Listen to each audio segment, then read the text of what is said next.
pele do silo mai foi le tura le fiafi pe na ia tanto pukalame ia o faingoina o tiuti o tali ma fini o tupu e le fafta ile tua moni la la le ia o sa no foi tanto te fa so ia matato wa fa ta lofa ile swafa man malo ia se kemiso ma foi ni fiafi te tono o ia sa to fora tangata malana sa fatino ia mai la la matama ne va yas ia elo va ia pele lo fa malanga leo le tota to maftanga foi ne va ngale fiafi a meise ia o le malu lu o timunga e temi wala fi ia elo tu la fo ina la vita to ile tua ia pe ona ia ile fi avulo na malo i va yaso te tasi le ngata ia o tai au te tasi e pe ona fa malusia i foi au na le tua ia mai le to vini au le foi alata le la e vatu e foi ni ave foi ni evanoa e mato te fata lo fatu ma o falo fatu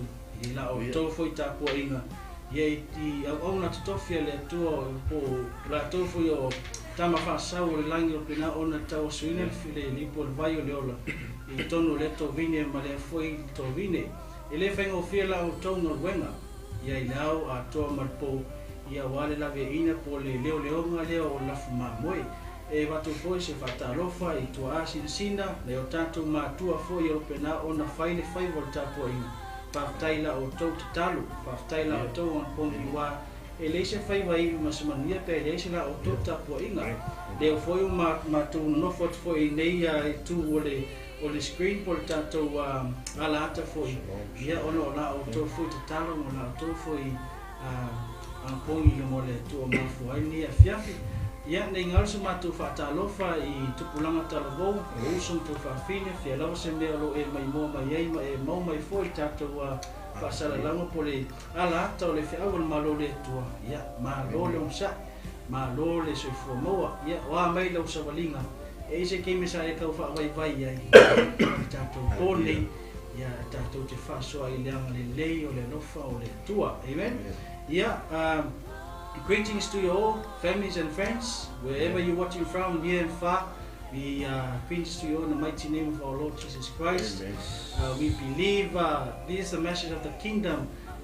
Tawa fai mai tatou pe ngate mafuta mai tonu ya Alaska, tonu i Israel, tonu o America, o Australia, tutuila masamo foi.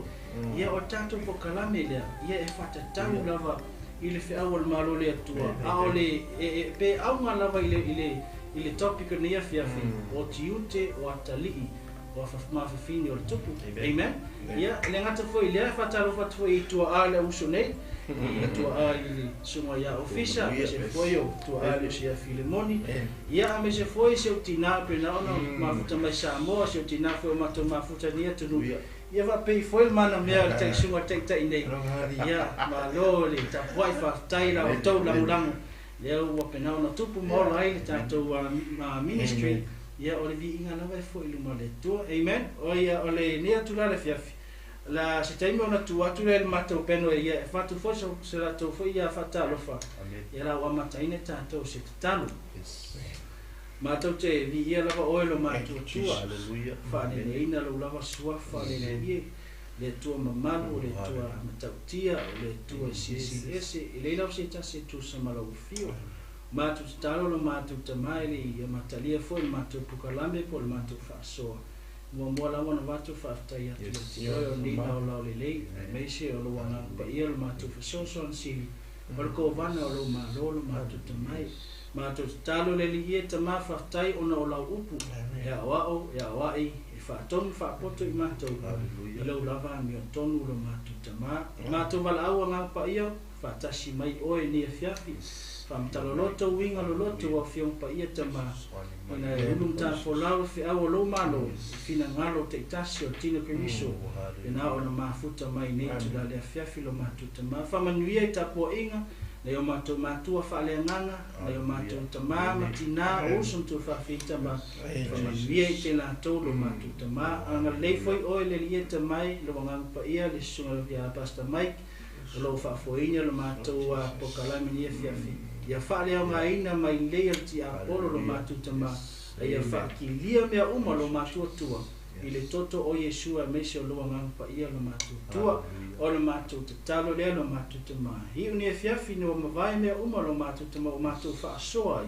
to foi atual vi inga ya ti o lo mato tua o lo mato te talo le lo mato li e ala tu Yesu Keriso mato fa o le pele to tas amen amen hallelujah. Yep, so partilha hallelujah. Ia e penga o fea ko kei me sol Samoa.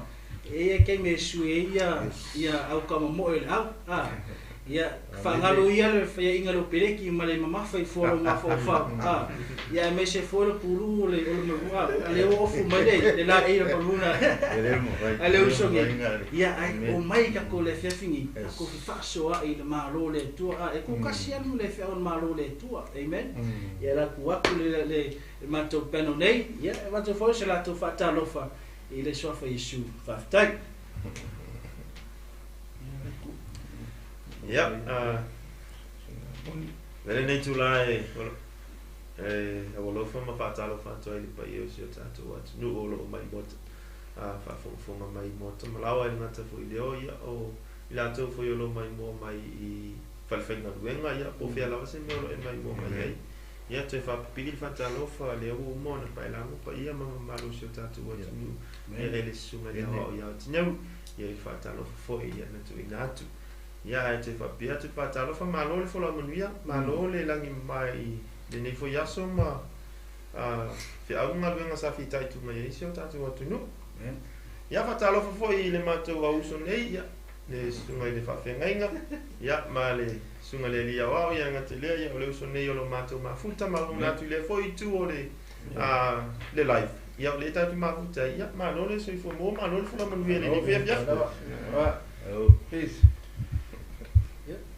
sunga moni pe mo ia ta tonu e lava sisi ngoa te patalo fa tuai ma pa ia o pa anga fo ia ia la leo por ni por kala mi foi el sofa la valeo i su kiviso sofa man malo o fa ye fo ia na tuwe na se sunga fa fe ngai ma wa o ia se fo sunga te akong ia na to ainga lo ba na malu lu ia sofa la ba mari inga abele tuwa ia tuwe fo ia ai ia pa ta sima fo ia wase tara nos pa so fo ia te oile tama mateni le fili fo ia tupu tama mateni fo ia malo amen ia te loa fo lo tangata nei to ia fo to si le malo ni tangata ia tatou lava na lo tatou fausi inga tino ke viso amen fi fo la lo ni tangata au vai mai fo i ni porkara ia le sa ui inga ia fo ia le tu ma wa fakta va ni tangata so wa fa la tfa fo fo mai ia tau ina fa man via le tu la fo la fo si upu nei tu la fia tatou me pa ia mamanga lu pole tu tau fa man via le tu e te tau pa te no men ia so vai te e fa talo fa sa boa le atu pele o ma tu loto ia o fo pa anga ia mai mamau malata mai fa tai ni va no le ia o tu mai fo e ta ia ma tu pelo ni po ia ma tu te fa talo fa tuai ia o ma tu fa talo fa le o mo sa ni ta ni via ia so ma tu fa talo fa tu le o ko le fo ni va ia so ka ko fe lo pero ia esa ia tu ngale au ni ia mo e se a me ka ki ai a fa ba mo le tua ia ma le tua va no ia e ka ki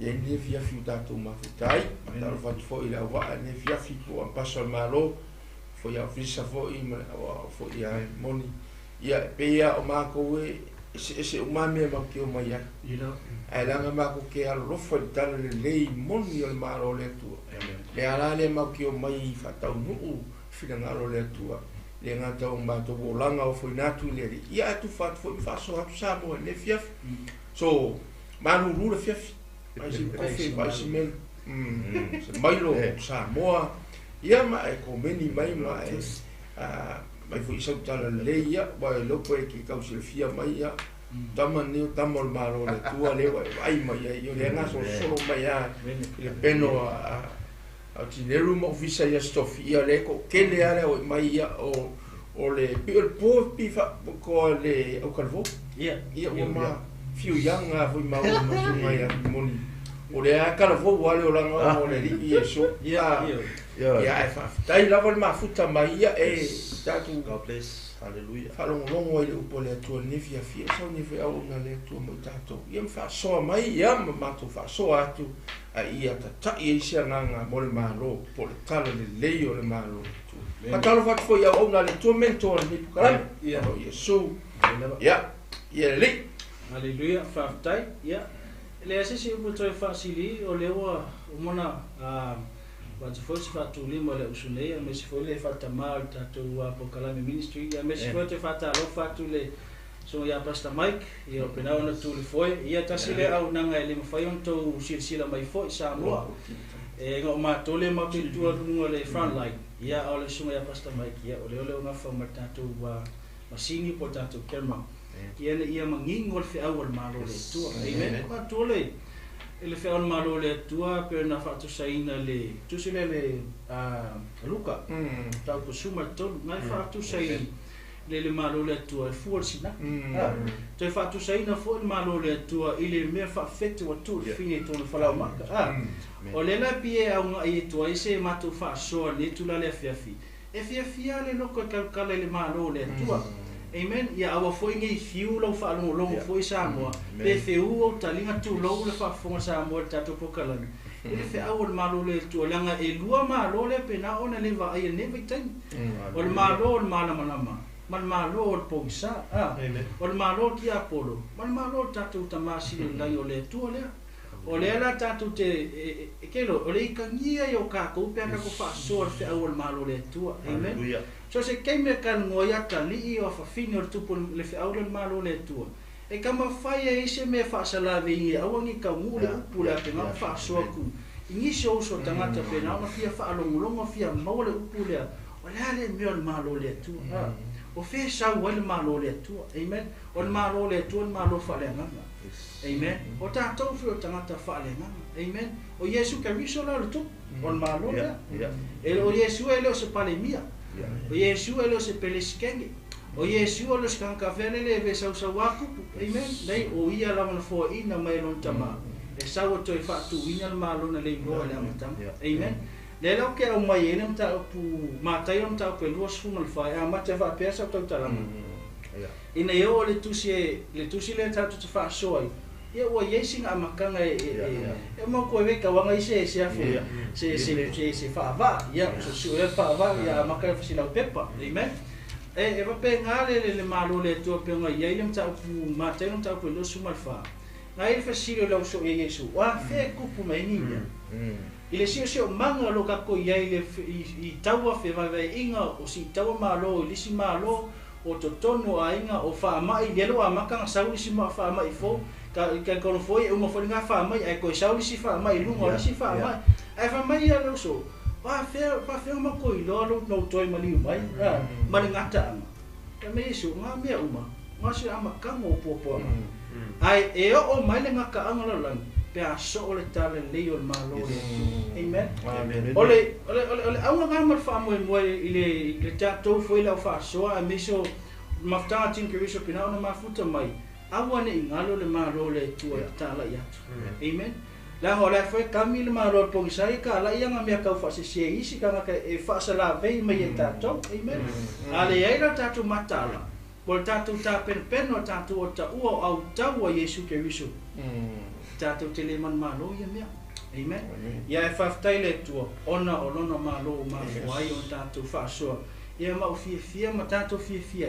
e tala no ina le ma tato ma tango fia amen o le ma tu te so atu le tu sile sa fa so foi ni au ona lava yesu to na yatu ma tayo ma tato fitu lo ma tu anga mai le fai po lo su matasi si fa anta mai lo su maton amen alo fesilia le to e lu itau ina tato ni fia o ai e faile nga luenga amen o ai e na te avatua le anga nu o malo le tu o ai e fa so suluina le mala malama o le ola ma le lofo ina yo tatu o ai e faile nga luenga o sum tu fa fi tu pulang tala vo lo tama lo tina lo uncle aunties nephew niece ya tato umala o ai e faile nga luenga ya pasiatu le tato peno ya mateta tu fa so ina matayo nam ta pu fitu ya alon fa ipo lo su matasi ti fa anta ma lo su mato lo su ma ofisa ya malo paftai mole mano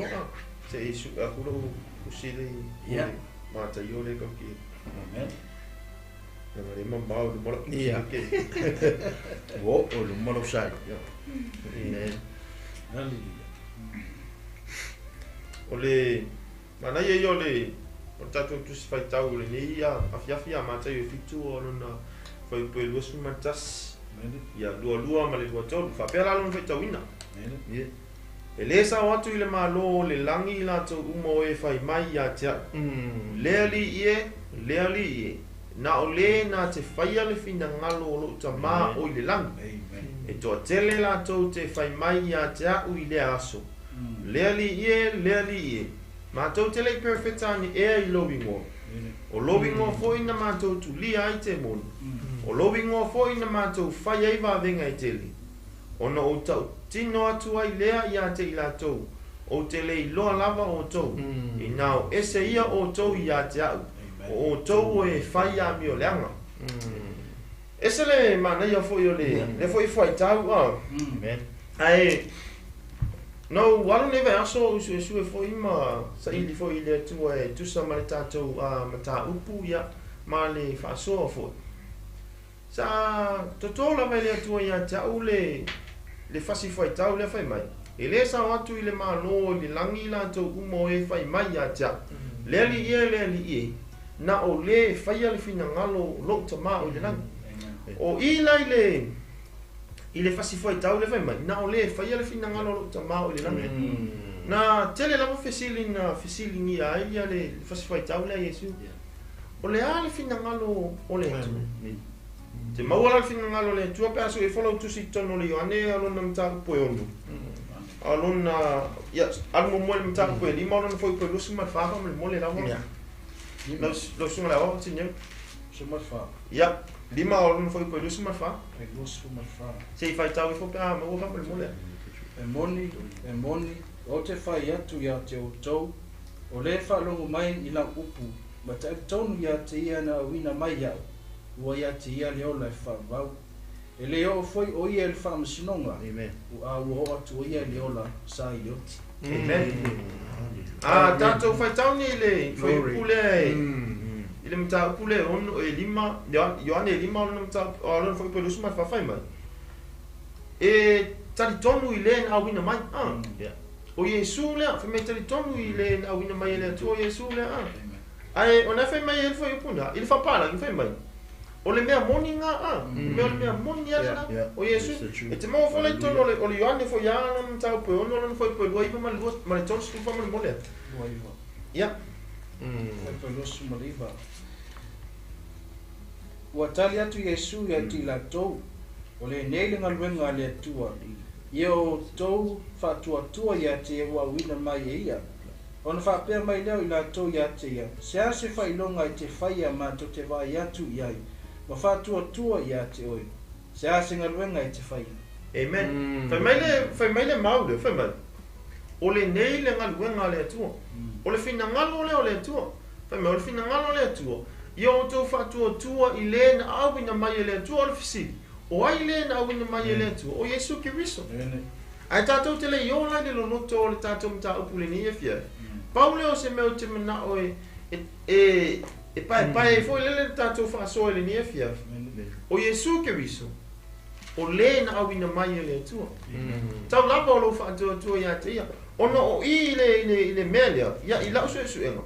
E pe e fōlinga mai o lai tala noa i le tele o ngā luenga i te whaia. O lai tala noa i ngā luenga. Ia o ngā luenga to i ngā mea foi la lele awa le atangia mai i o le mwhai atu whai Yesu e lo ingoa e na mātou perfecta atua. So le perfecta o le upule atala. O le si uvinga na o le upule perfecta wa o le profesai lai tusi tonu whapala. O le upule o le tala i po le teaching. Ia, o lo ngovinga. La whai mai. Yesu, usa o le wholinga mai o le aso le o le aso muli muli le whai whamsingonga. Le kuku maka ko udumo le aku e lau ka ku whamsingonga fui. Ai wako e lola makama ia whai mai lo mai Yesu. Ai whai mai kama ia. Yesu e lo ingoa e le mako perfeka ko. E lo ingoa e mako ka la ia ko. E le lo ingoa e mako fa malo lo ai ma. E le lo ingoa e mako fa ia va venga kiki. Ku se folinga mai e pe o nga luenga le wo ave fa ma fa le wa inga ia. Ku sa ale inga luenga nga pela i le folinga mai e wo wo le sa o lo la fa va. Ye wo ke la nga melo ko kilo le kemingi. Wo ia pe o le langa kemingi. Ye pe o folinga me venga ale inga nga luenga wo wa ele sa o le fa va se pe folinga mai nga wenga inga nge e fa pe mai fa fera ku sia ia ko ponam ta po lu fo ku sima fa nga fa mai e mate ia le fa tu pe ale nga wenga ia o la utu o la lo mala fo tu ese si o mango fo upu e lu ese le mela tana no ai paulo ese le mela tana no ai tu si le e pe o ia o le averfa mafa i le tulanga lea o meu perfecta pelo o lunga atu o la tala noi meu perfecta pelo e o mai fase o e ma ia a tala no le perfecta pelo fai mai Yesu fai pe me ofu mai furu I ofu mamu a o lu ko fe ai ia lo ko kama o le mane ala sa o kama ia o fo ngi te tene se fina ngalo se tanga te mata ia fa so ni fe ia wa te tau la von tatu o I nga me fa pe wa pe o le mena le tele o fe te au te mini ia ele fa pe o te fa so fe au kuma e ia ngai tanga o lo la tau tu e tala ile upu moni ale tu ia I vo tanga le sa tala ile upu le tu e su ai la tu ia le ala la kulo I kamale fa mai lo me Yesu mai ala ku ia oi fa o ke le do ia pe o sa nga se so ane tu tatu ta upu ia la foto nga ngai ele to fa man fa to tanga ngai se sa mai tu ma ai ngai no su mo le o ia pe moris so va so kala mai la ponga ngai lo ako ya te lo ele la base vai pongo ele o sa nga su mo le wa na tonga ki ta tu matau au ma fo fa I fo yai I le nei tu si ma ni matau pulo pa so tu ko ese fo ia tau ia ona no fo ma fo fa as a talk from my experience you see this in church to tele yo tanga te fi fa long ai be ye musu na lui amen if you see in James chapter 1 verse 22 for my do not deceive yourselves by just listening to his word instead put into practice amen mai oni tato ana lu amen oni tato ngon fa no longo lu ia nga lu amen ona totele na tangata e fi fa no longo la ma sumete ta I ho fe ngai mo anga ye yonda para ka ngai pu le la into action ka ngai pu le ka le into action fe ka ye I musu po dis ke wisha no e nga lu amen onga e lu ku is not easy para mo ke ka le na ke mga o ko anga ia ku ka kofi o ai la fa yer na pa a fa en kala o fa so but to me is manga ye yo lo fa longo lu ma ko nga lu fo ye lu because o le fu mai o le mena nga fa longo is when you put into action amen o lo ka fa ki mo le o le ka ko be o ye ila nana ke le ala si me ka wala mo sta ma le no fa longo amen ya le ki ara fa so o mo es ka mi ko me ya ko ko su ma le ko ke le ko fi fa so amen ia e karinga fi longo va so vo ia le peno ni po wa ke lo ingai le o ko o amale ya sa mo ni kusia le lo po la un fa li mesela o ia fa fe nga ni ko sanga na ko sanga o ke ai pe ia e un fi ai pe si ke e minsi ma ko mo la usungi ko fa mangaku ama ko ko ka longo Pia vo le mauleng si mai era o no vo le to le via fi. Ya ko po le ngal fa longo al fa do it, not just hear the word but do it. As a doer of the word. So me vo la le pila o sa nganga le Yesu. Le anga ya Israel nga vai kai. O ke le ai la ko o fa penga o nga munita ya Yesu. La ki fa longo lo al kiki le mai o la wa sau mai ana Jerusalem mai alu Galilea mumu yai Galilea mai I Jerusalem o yai me ki foi le nga faia ia se le master le faia va venga le pe foi nga venga le o le ka ia Yesu le melia ele o mea ia nga faia focus yai a o ia the one he sent or who sent from heaven from heavenly Father you know o ia na le mai Yesu pe o ma ko sa wi fo ma fola fo ngi fia fi o le ala fe mai Yesu ilana ia fe tala ngala o ia ma ko le fo ia na faia tato o Yesu ngo faia me o ma le ngi so le ala se me pung sa si fanga Yesu o le me vo le si le fia Yesu loko kamaya a e nga o me ai ya nga me ai me le kum me Yesu instead of believe who is he o ia ni kanga ai kali peke o Yesu se ko falo mo yo kali o vanga ngi bum mai o ko falo mo la sakal ave merkala se ve me o perfect. Yeah. Oi o Jeremia. Oi la e lo pera kali fo i si ba ya o kan ye. Ah, Amen. ma Yesu li peke.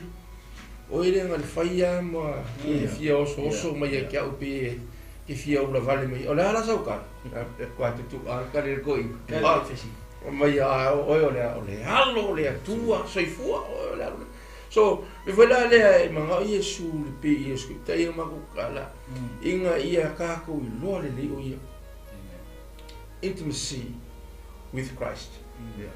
Langa im foi nga ko ro Yesu ke ro ka nyuga ko ma fu faunga ai ile ma fu kanga la ma Yesu la ma le ma Yesu ma fe ko su go le wa united ai o nga ma sangi Yesu nga o le a watu lon tamba la ya me Yesu ko kilo fa le mai kasi nga me ai halu fo lo se kilo fa le ya u fonga le upo la unga ngai o nga le li ai ka ngo i uma fo la una le oku yo le aia ai samo e le anga na ta wina Yesu lo nga so o am pasa fo i ko suma le vo o pasi mai anga ko we do it exactly the same thing.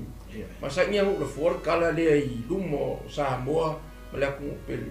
E velo am pasol malo pe veo o mo ka mu Yesu. Ia e mali pe fai so family service pele ai. Ka ku ke alu ia na. La ora so ia de ia singa ka u iva mai. O le ku mu family service o pe te lum. Ia ile lo. E o vanga ka ko ma ku ali.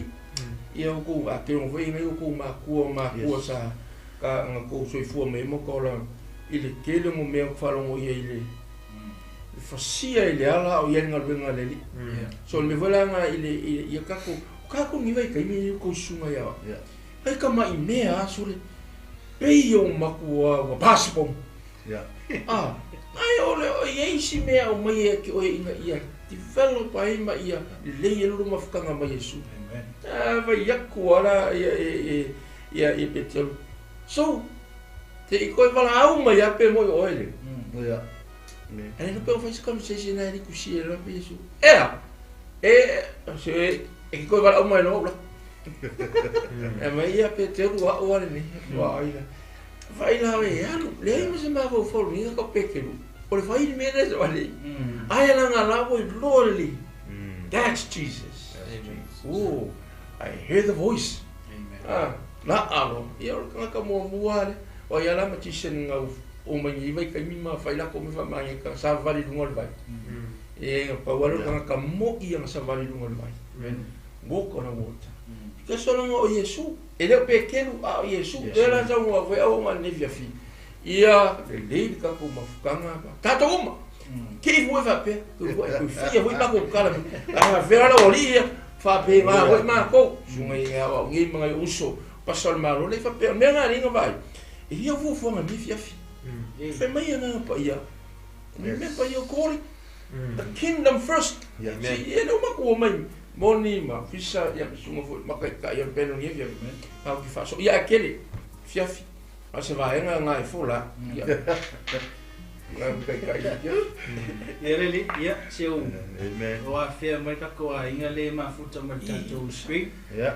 Yeah, le mafuta mai foi a se mai fa fengai po le founder for nei ministry, se mai fengai ia Pastor 40 ia ma fa ia Emily. Ia mai ka le sia ngai sini.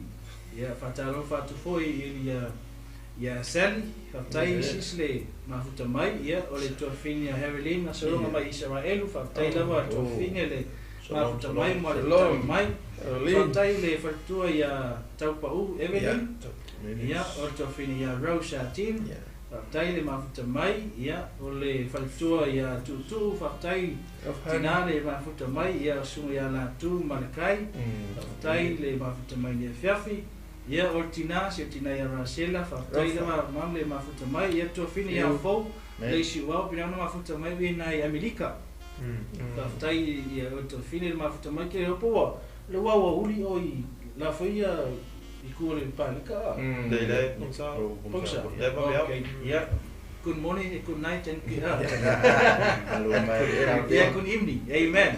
Yeah, so ya pasta Sarah Avesua, Sarah mafuta mai lo sua vengai ma fatua ia malo foi nga lue male ona foi nga le li pe ni foi night to vai isso ia te wati pese pa tai ma futa mai pasta fa manu tanga le mau ia ole to fine mission ole simale missionary ia lia filema yava fali pa tai ma futa mai to fine me se foi sum ia pasta lance nga ono ia ni ele li pa tai ma futa mai ia o sunga ia yone eneliko esi se ia sunga ia fa uma tala fua fa tai lava lo sunga ma futa mai ia lo ia se tolo vai fali ia o se anko le ia fiatau I tolono tai lava ma futa mai ia le tatu ainga ia ine foi vai ngale fia fito lo su pe isi ko ai no ma futa mai le mo lo isi mangole fa so tatu fa so talo fa ma toya ainga ia pena no mai mo mai Haleluya. Ia. Ole no ke ia ina wa tatu tau. Amen. Le tau ko fitu mata fitu ia no fa ko lusu matas. Ia no fa fa ko lusu matot. Te fia mai na benesa pa ia sa no anga por le fa so le usia ofisa. Ile nai yo ne lima tau ko ono. Manino na vale tu singa le venli yo le na wina mai o ia ila mai ma tota sile tu se venli yo.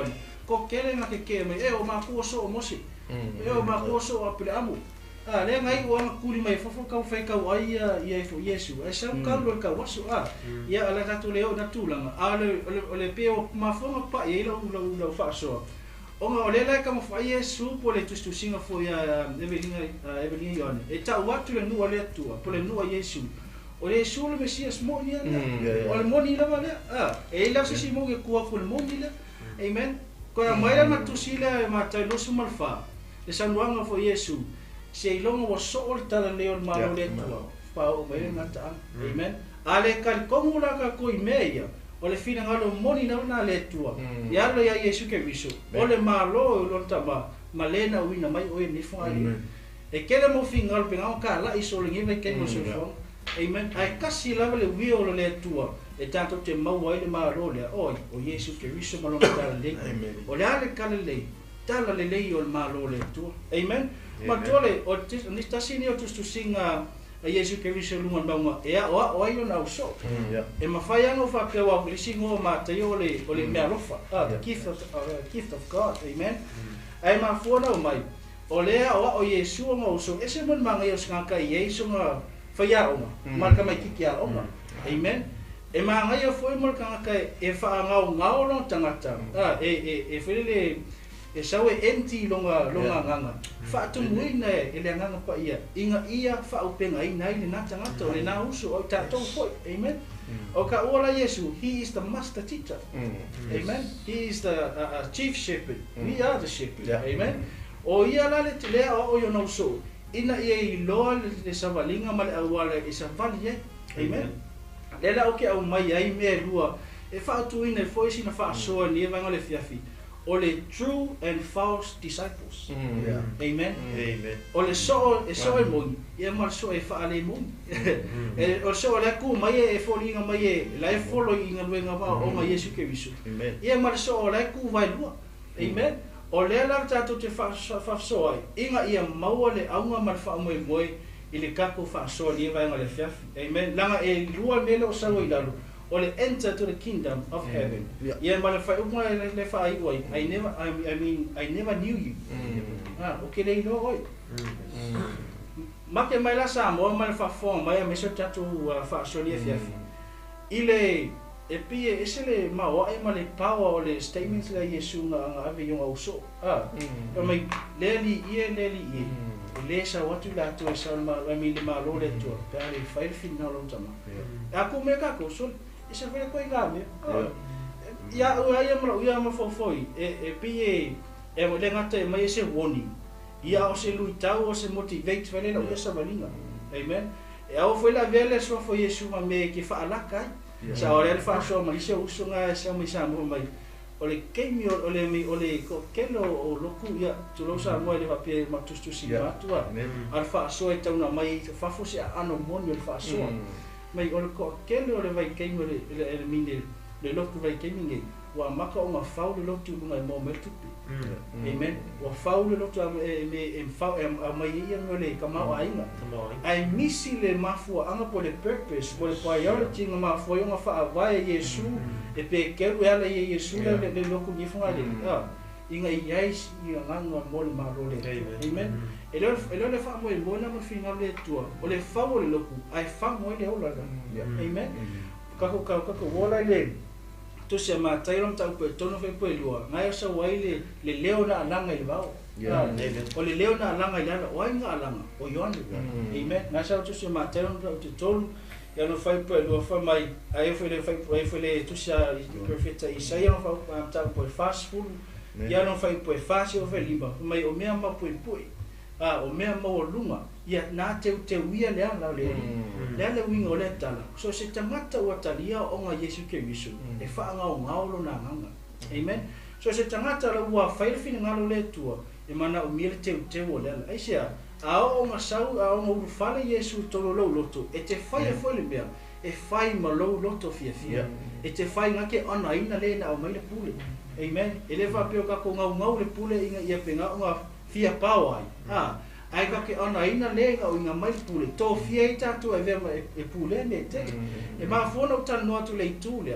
ona o le tele na pongi sama ma tau aso to tele o tanto ia va pena sina vato sina faso ni fiafi na esa fo ile tu se matai o aron tau po fa po suma fitu le wa ila uma Yesu Keriso ia na salomo ia wa lata mai le ma lo le to o se fe au na tu ina mai we have to go back to the relationship return to the relationship with God amen te fo ina mena mo mai ele wo ia fo e ke fa foi ne foi lo sabalina amen langa e ele le tau unga o le o male Yesu Keriso ile mena fai mai leli ia le fai pu luas full matonu mai ona o tau tino atu le ate lato o te lei loa lava o tau amen asa u sofi nga vaisu a mesa tato pen il tangata nga lua ni funga li ai la kula langi fa mai Yesu ke lei lo amen alu o makula langi lo ka ko bono lo ngo ngele Yesu singo fonga ke o amen ia fa so aku tato la fai mai foi Malo, mana ele mele wo mana i telefon sili ele sunga le fa pele o le tangata foi le na lua ile o langa ni ai la tu nga tu le sei fa foi le tu o ila e fata ua ile e jau le tala le Yesu fai mai na o le fai le fina ngalo lo ta ma o le lan o fesi o le al fina ngalo to e foi lola ile tono tu se yo fai mai tala Yesu fai mai o le fina ngalo lo tama o le fatua tua ile na awina mai le tua fa mele tala fa mai fa tala ngai fa pala ngai pe manino tu fa pala ngai o le tom fa sa mo atu ona fa mai o le fina ngalo le tua o le fatua tua le ile na awina mai le tua ai o lano i foa pe fa tawa tonta kuna yohane lam ta po na fa mai Yesu na to fa mai Yesu na fe me ole o yo la veto mai le langi fe me le Yesu me o ia ole a veto amen so le mo fo Yesu pe se fa fata auto vole no fa mtala mo Yesu ai e mo fo le ata ko mo fo Yesu ko e causa o mai o nga ia le nga winga mai ai fa mai le fa pula Yesu le la unga le fe mai na ole fa ia le fina ngalo lo tama ai sau ina le maunga fa mai o le fina ngalo lo tama o le fatua tua ile na au ina mai le tua o lona winga o le fina ngalo le tua ia o fatua tua matali tonu ya Yesu Keriso o ia lavo le atali o le tua soifua o ia fo ina au ina mai le tua ina ia tongi ola o e ma o le tangata sanga ale mana ia la o ila vele mta pula vele ma te yo e fitu o lunga ifona e tana noa ifua melo le perfecta pelo ai le yo mai nei lalo le fa luma e lo sotas o te fatau ina ia le melo le fua e te loa le perfecta e te loa le tangata yo no fua e ma fai fo yo na o to fai mai e to te loa on o fua o le winga na lo fa mtala na foi din e ele to nga fai au foi le fia la vai la unga le alofa ai matua no ma se alofa au no ma se alofa como le pusa aisa ma fu me ai fale a laifia ai kan kala wala laifia ai nge isi ai nga le mo me ai ia e mfai o la uma ku le alofa ai au ngoa a uma le alofa o ke ala ku ala fi ai le esi meska ka vo ngale le you know who cares pa o le ka ke lo le ami o le ka ma paula ngal ngai fai o le alofa ava pea lo ki ka la uma ku le alofa o kala mo ku le alofa fa so ku le alofa ai o ala ku le wala kele o la ku lu mo o I take away vo ngai la sa fa iska kala mo fi ai ya akale manga avesi kupe fa ali lo ka nga alofa fa ka usinga fa sime ai ku ye la o fa ali le alofa o le tu ia o le winga la fa mtala o ngo le fai mai le kala le fai e te lo le tanga te ona fu ele ma fa yo ma fu ma ni fu le le ipe ka mai ni la ku ku ye e fo ko nga ka fu le fa ka inga la fu kala o ko nga ka fu ye pupu le e nga le melo nga mu fa sa mu kama foi le fia maka mua so le wo va ku fa kai kama foi le e sau pe kom fa ya wa I mai ka le fa sa mo sau kom fa pe e fa ko mai ka ala ka ke ma ai ku wa ya la ngai wa la la va lo mai no ai ka ke ma ai ku I la fa ma ku wa o kia wa le lo le pa lipi ma se me fa sa mo lo fa ko ki kia ku le no fa ku lo ai ma kwa le lo fa ku lo ai ala ku fo ya me ku mo ka ma ko ma lang ka ku su le ya ala ku ma si yo ki fo ngale ku lo wa ya e o so al me le am se o le winga la ngalo kala e nga ka ke lo le fu se ka ke lo ko nga fu nga ka va ya va ila le sa ni fia fa ku mai fa nga wo isi de nga ma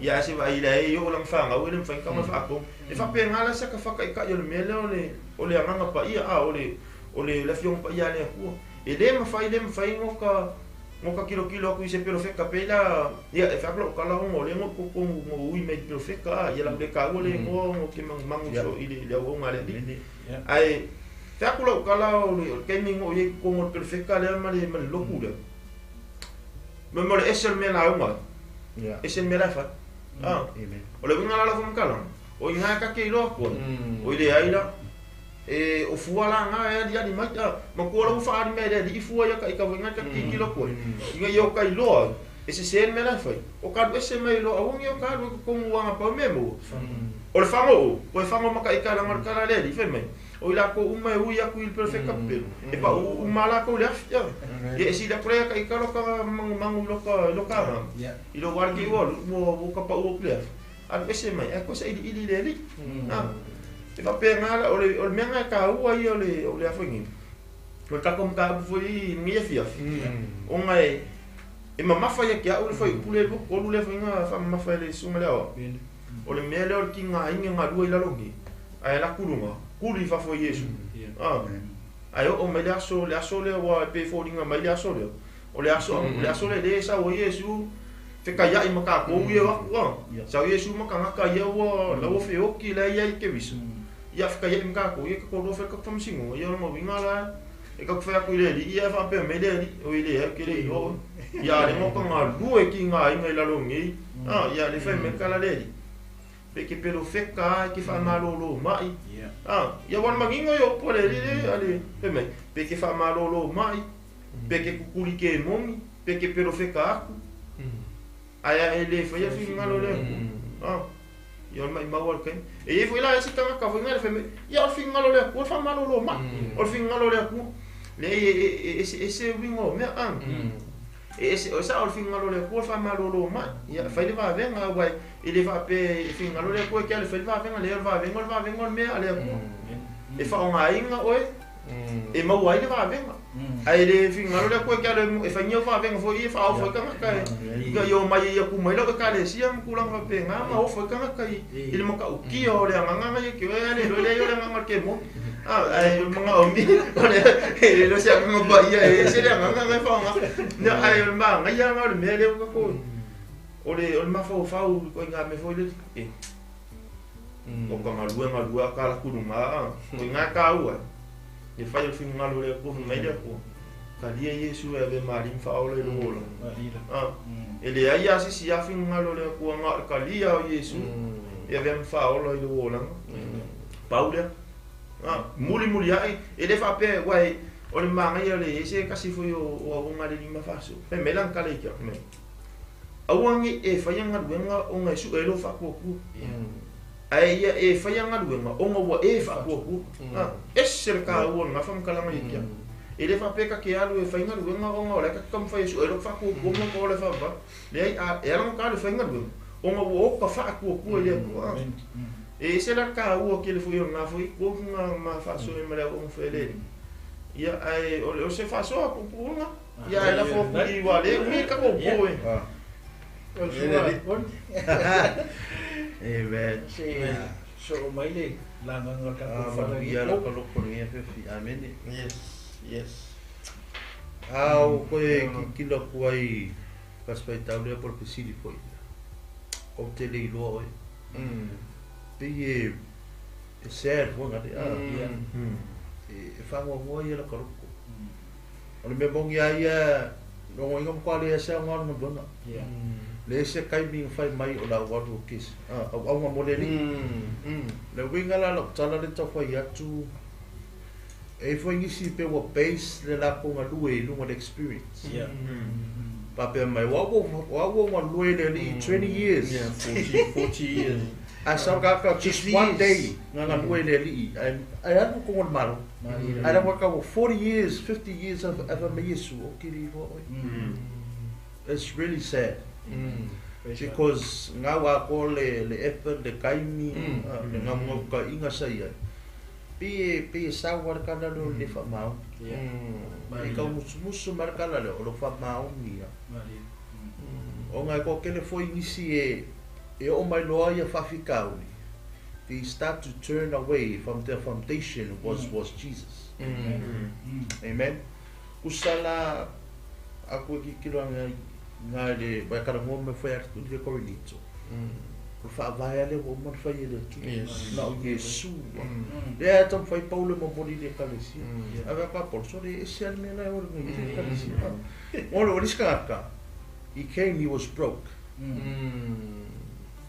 kwai o le loko yo kwai pi e Yesu kwai lalo vai Yesu agora kai me mangui e mo me was start long build the foundation I lungo menga materialistic things le sa warka ko kala ka we kam per builders two builders wana kada ngolo le sand ko kada mo materials o me malepe o me leanga ka ia le vai malepe ro but wa ngalo ko le papa le me malo sa ka we sa mapu sa sefe me ngalu nga ka mo mai se oli nga But kina nga loke vai lo nanga sai foi aqui when I was nothing oh Father help me sa ko huli sa e me sa su so mo vengo ki ko huli le but ke lo ele kai mo ke le lo ma ho fo nga pe mo ka nga lo kai mi mali me o fa kai o vinga fore o ese foi el ka over time pero na me if out ka mo dia ko your relationship is really important nowadays pela le pe sma ko nga le youth amen por favor ponga nga sa ola mo sa foi study the word it's for the youth because sometimes when the youth has nowhere to go have no options pela le kala mai ele sa o mai le li kami o fifianga le li I would like me really go deep by the situation. Amen. But then you know, well, find my law. I give up. Amen. But what made up my luma or suicide. Amen. Kusala, amen. We need to understand that Jesus is the way. Or the answer no solution. O ka ko fa ko kua I le nga winga ma. Alo au winga mai foi le feso so mo ka. So le ai le ka ko mo ka. Amen. Kusala al mangai foi le le I don't know you. If Jesus is our shepherd and we are his flocks, o ka ko ora nga mamoi. E lo le Yesu le le ora nga mamoi. Amen. E lo le Yesu esse le mamoi wa o va bele ni le ma moi ma sta ma moi Never e sau be ki ngo mai le mano. Au ko ngore ko. Ko fi aya. Amen. Who says sau he wants answers. But he doesn't believe. But in here fi ki wo umsa faso atu ma ka o ku ya ki ko samo. Tanto ni Yesu. Because ngano makala inga ko ya ko le fe ko musarim. Yo ma wa musarim. Jesus is not the Son of God. He is a prophet, like Muhammad. Amen. And of koi mau ere ka ko ngaka. Amen. But you know, or ka ko kawanga le fai. Ye mau sali pe oi, era la kupa mo ye fa me lo sa o Yesu ko pe ka so. O Yesu ko pe ka so. Foi mai o na But you see, e fa munyanga. There is blessings.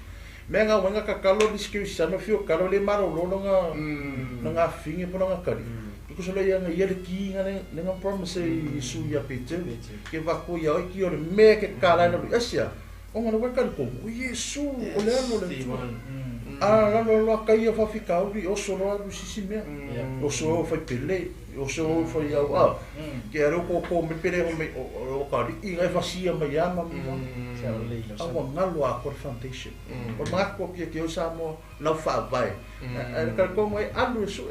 O monte saronia malu foi. Então so é como é ka we fa metana de tu. Bo uma ngo fa yer fa vai, ma isso. E assim fa vai no aku pela no mai. Only Jesus Christ. Amen. Hello, yeah. Hello, sunga molimba fisa. Banga ia lo pule ka o ni le fie o ale tu or fa vai. Leanga o le mele a mawa alfa vai. E le ar ko ina kangi o le aso. So lo wa o le am ko nga me o mai fali. But once the foundation is go deep o me o lo pule o go deep. E anu la lo. O ngana mo wo lo fa vai. O inga ele fa pe vo la e ya ilo ko lo mo fa. A e alu ki anga pung se bao. Le ka wa fa la after your family. But so the encouragement more seek in if you go deeper through the word. But when you look at Yesu, okay, look at Yesu, lower it to the tower to Malang, all of the His word. Now we are open. It's a living word. Amen. So we're California of Samba. It's looking a very sad story. Yeah, it's really sad. With your wife for 20 years, I get a lack of my wife. Get out! That's the door. Get out! I don't know you. Honey, it's me. Like, I don't. Oh, I go on fire. I'm not thinking. No, I don't know you. Before you say, "California, kake vakui, kikoi akaya ekoke." Yeah. Langi ke wa e fa pe me ia wa venga I ke o me su not even ke le lo wa me lo o ngana ko si lufu ko le ve mai ta lawlessness po o le kanga ka o rai e su le si dim ai o le nga sala le si so double life e le ai langi me fa pe ngai malo le tu le si ko anga vai venga le si mai apostolo vo ku si mo e fai mo la to le malo le tua ma e le fai mo la ko le malo le tua o ka se disi ale le ia se le mo ia ma ko vu la ko sa mo wa Amen. vo sa mo ve o le tu fo e so ngi passo malo ai fa tai a Yesu ma ko ke le fa mo lu ngai la ai ma ko ke fa pe a Yesu o le aso ko lo la e au o pe o fa o nga pe mo yo fa o walanga la o le foi medical la lu fukas not even o ke ko le luing so it's le ha fala ai fa o le so ka fa msingonga e ma Yesu ai fa pe e man ko foi o pe e le mo ka kalo pa ku la no fa Yesu no ai ma ko Rusia ai ko va pe o bole se kai mi ai pe va mesu ke lo la su ko mo anga el fenga bengo sit ilo lo pon ega langa sa wa lo wa mi pale ke kalo ka maka le CEO di mai lo fon pia mai isu inga mi o nga venga le tua o le katonu I le na wina mai Yesu makako au onga no mafama le ka wa onga le amakanga fama le anga e fale ka ko I le kingdom ya ai hola tatou fama ma sai fo ngo ia fo I ngai o friend ma io fo ma ka le si e ka fia lo kuri me ka fama on si ya lo no ai le fama on nga lu nga le fama nga ia e kalia le Yesu not even I don't know you tanga lenga ke a rua ma ave me fenga lunga e vla sai wa e o ngo I so fu so sa lawlessness yes berai me Yesu fa mai o ke makwa I afa mai leali I ai al fi fai fina ngalo le da wina mai ele ma fai nga enta I le malo le tu so o le malo le tu ele va pe vole le wa ka ku kala ngo ai ka ku pisai. It's a very easy way to the kingdom. Yeah. I lo ka ku ma fa pe I just whatever life I can live now and enter le ai only relationship. Good foundation, good word of God. Found I ka ko. Found I fo le ka. Le fo ke fai so offer ni ka la I mo ka ko sike e mi tu sa mo tu lo wa le va pe. O ia ko la ta fai. Ba le fai ka ko le tala ingo tala le malo. Bidi fai fo la ro. Fai oi. O ke fa ka kali si fi afu ia la pisi yang I fo easy ministry la ngalu e. O ngai le sa me fai. Se me fai. Alo ka na al bari mangal wenga nga ke ngal fenga ngal ya onga. Mai ko ka longa. Ya lo le mai ya ka male anga ngal malo punsa me mingo ko e mo. Ma e ka alo ko. Ai ole mele fi fai lo inga ia ka kuwa. Ko tipa. Ele upo le tua. E found ka ko ke vai po le ar fe lu ia ingo ka ko so se me a mau fa vai. Ai ku mau ka ko. Yang lang ai me ke mi ai me just te ka mo malo le. Ele va pensar o ele o ngale tu foi au songi. Ele va pero que mangolo se coupe por se anga fa ka ko gola ia ta king. O que ne man o king can hear me.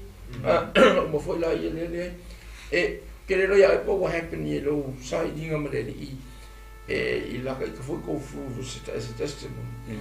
Mo fungi ma kusima va. It's maybe 7 months and God answered my prayer. Sometimes most of the time. Ilo pe ko ma singa o pe lu va yas. But in my own journey, okay, kango siaki e kali mai le ia ko ko o yo. Nearly 7 months or 6 months. Si ai now e. A ora nga le le lu ma fukanga male tu.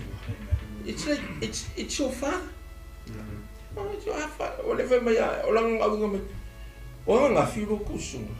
Mo ke mai fa male ke mai. Ona ko nga isi tina. Yeah, for me to offer me. Oh, Dad, this lady talking about something about the Bible. Oh, yeah. Le fui foi kako. Aqui não foi com isso. Vim por lá for my. They say, if do I believe it? We call it a mother, heavenly mother. Wow. Ui. Ah, ne vai eu looking up. Looking up le ka mai la. Ah, o kako kama o lo ile lani. Fausia le tua ya Eva Matamo fana na umulika yeah I didn't answer today because I don't know about that questions. Do you know because I'm heavenly mother? Pera kita mo ko ngi vaya ko nga mele ale ye foundation ka ko le upu iya nga sawa for me. Oh yeah, oh really, I believe. Okay, come to my house. You better watch out. Langai lunga ku melen fa so ga o ngale fa mai perfect pelo e o mai fa seca ko ya mai ya bali la ko ku so venga ko ro le ari ya vai mai lord ala me o le lord se upule asili o fa e tangata ina vai taimi se ka mo lunga yo se o master o ia le o le ulu se ainga le nga kilinga fa e ka Yesu. Ama Yesu sori kere kai kaya ngi e ko ka. Ai fa fe ko fu me o le Lord. Ai ko kere fa yele me fa ko le Lord. Ya o ko. Ni o ko fa lo mo le Yesu. Not even I don't know. O sa le lo ka. Ka fa ngo se ko ma fuka nga mes ka nga kai fia ake wa ko la ko fa le nga open ko close with my get up. It's me so. I don't know you. Who? Longo wingalanga lawa ika ngaka. He know what it's something very bad. Like fire. I never be very little say for me kakaria. Oh, okay, you know, male, you know the but your character and I will work. That's why. So my Eva saw also good relationship founding with the word of God. Amen. Malo, faftai, really, yeah. Tala vele wa mole lolo vele a kelelo mamongi vele le popos. E sua mai e ka vakura manglaula au pe fa mamongi. So oi malanga oi. E o kwalo pa kinga pi ma ngai e faftai le tua e fa manuele lo tona tatu foi fa so e moni foi e penga le kolo fai o ia makaku so o mai ele fai upu le fai upu e mai fongo o que le se fe au tatu tala se liva le fiafi e uma foi ni po ia ai viu foi isso ngai so ka ko uso tanata fa manuele foi la tu luto ele o ta tola au le na wina mai le upu le mo foi tatu tala tatu fa so ai e ne vai ma le fiafi ma na yo le fa so le tatu pendo because everything is for on preparation. Amen. O mea uma lava e pa ulu mai le tape penanga o tangata. Amen. O te mai lava le tala vena le lima ra poto lima ra valea. E le valea fenga no le o sia onga au le ka penga. Amen. Mantua ma fua ona de keimi le wa o uma saule le fata no futani fa kwa fia vava kuria e finge como le cake e moskala fa akale ka fa cake.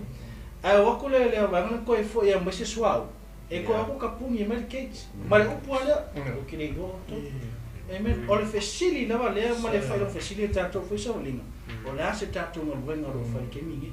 E o foi a e mo ro sa linga. E ke me o ke fa vai.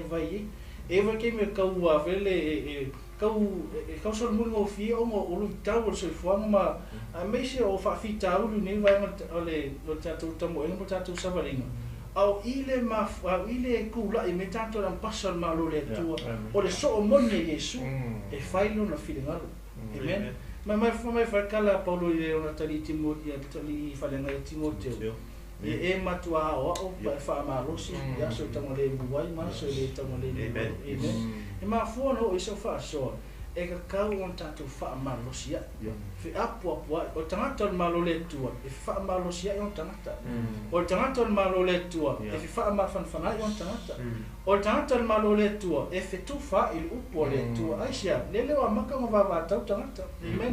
O fa mai le boi pe wa maka yele o maka o saule le kala vele o maka sa ko sa ko ina ilo se ko ina fa mon o tatu tama o le tua le. Amen.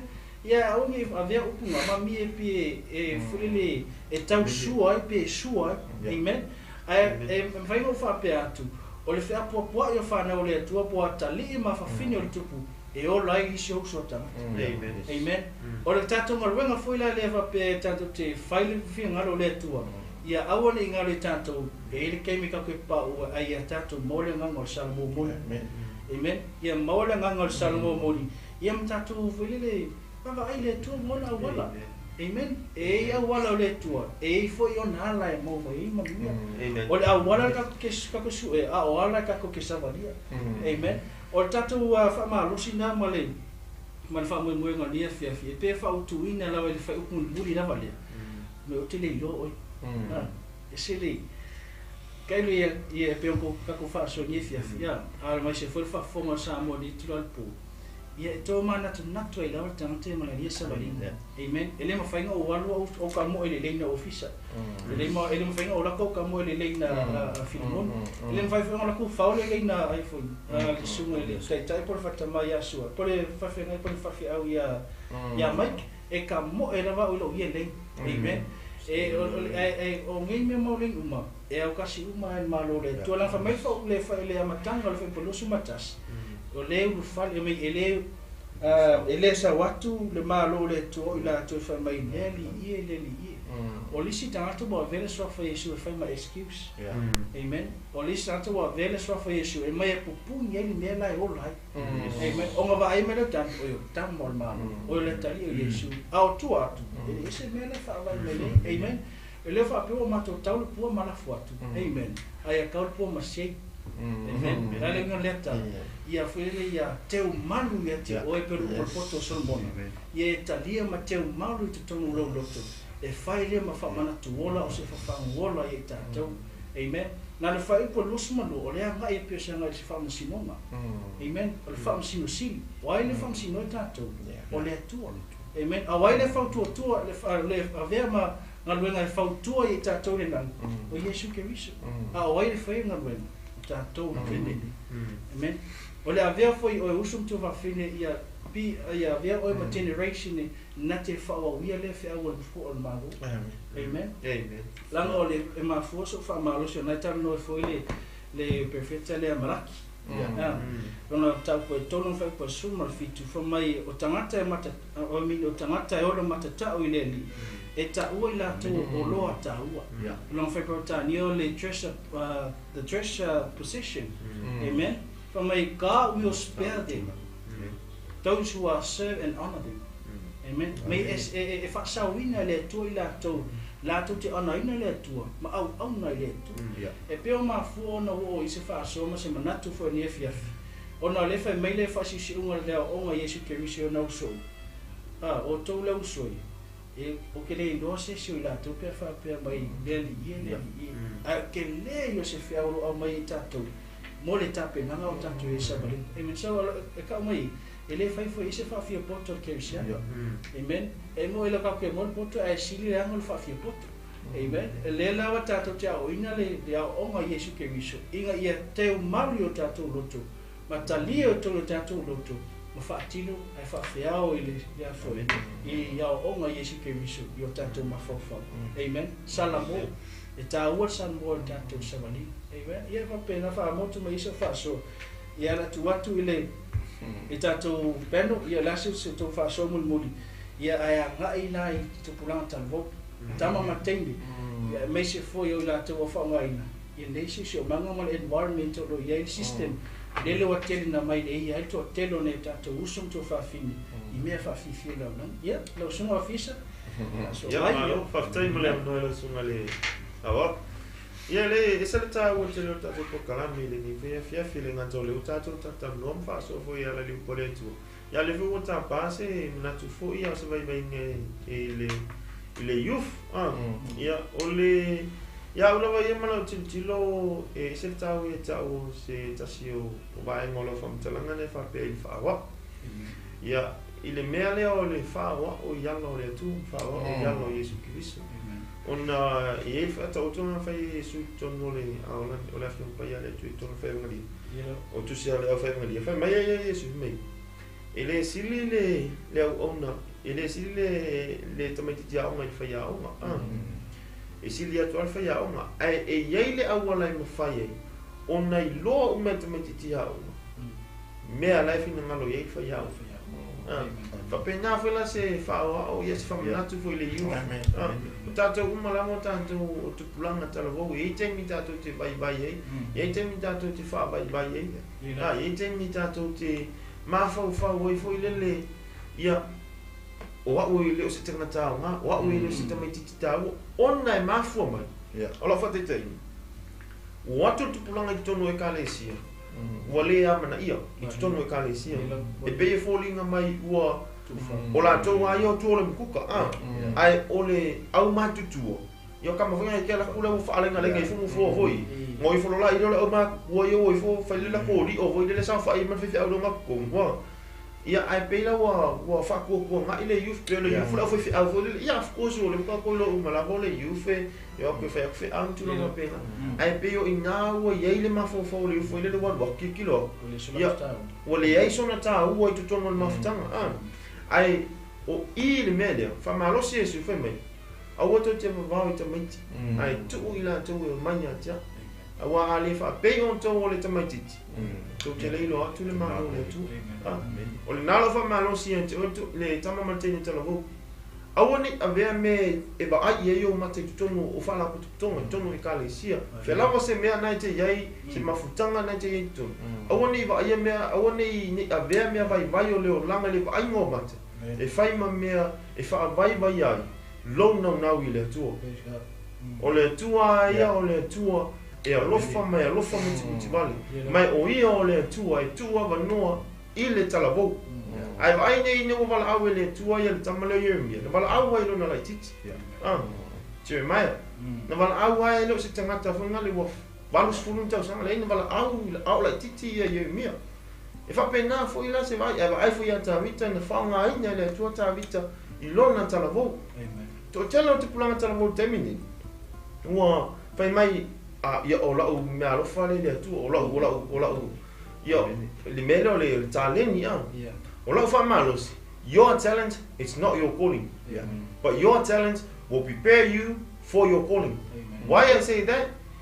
David, they know how to play instrument. O le numero tasi o tata ki tawa. Langan ina ua mai sau na tata ma fa fia tavita.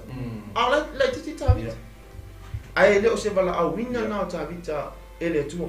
O le vala au winga tavita ele tua. Ia avea tavita matupu e nati taita ia le ma ia lona ngu o Israel. Ai ba ai le na whanga ina ele tua talenia tavita. E prepare ai tavita mo lona vala au winga.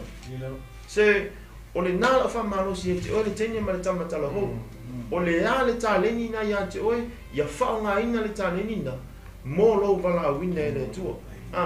Le nalfa malosi ai la fotu ia le matu a uso nei ro matu fa so ia masunga ia o so va fa ia awana matu motunga ia mo wele tenya ma tama tala ho ai malo le mafuta mai Hallelujah.